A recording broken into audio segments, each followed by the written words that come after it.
शिव जी के आरती उतार ये पवन सुत बारी के कांचन थारी जी। शिव जी के आरती उतार ये पवन सुत बारी के कांचन थारी जी।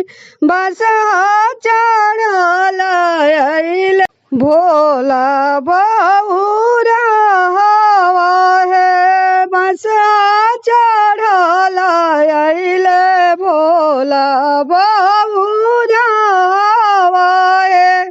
संघवा में सायल कुमारी जी। संघवा में सायल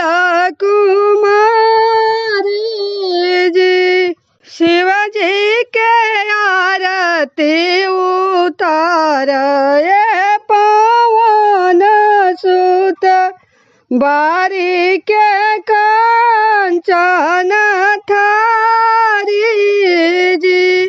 शिव जी के आरती उतार ये पवन सुत बारी के कांचन थारी जी।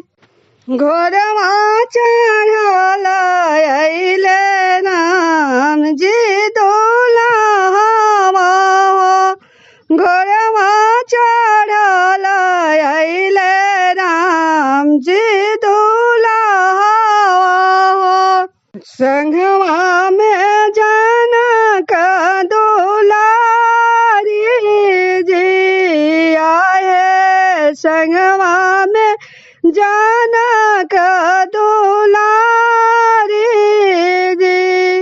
शिव जी के आरती उतारी ये पवन सुत। शिव जी के आरती उतारी ये पवन सुत आहे बारी के कांचन थारी जी। बारी के कांचन थारी जी। शिव जी के आरती उतारी ये पवन सुत बारी के कांचन थारी जी आए। बारी के कांचन थारी जी। शेरवा चढ़ल अइली मैया भवानी हो। शेरवा चढ़ल अइली मैया भवानी हो। संघवा में भैरव रखवारी जी। संघवा में भैरव रखवारी जी। शिव जी के आरती उतारी ये पवन सुत।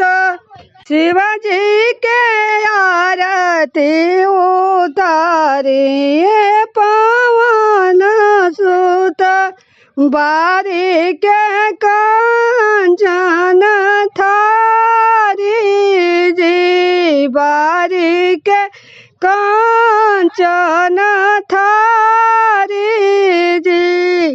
रंथवा चढ़ल अइले किशन कन्हैया हो। रंथवा चढ़ल अइले किशन कन्हैया हो। संघवा में राधा महतारी जी। संघवा में राधा महतारी जी। संघवा में रुक्मिणी महतारी जी।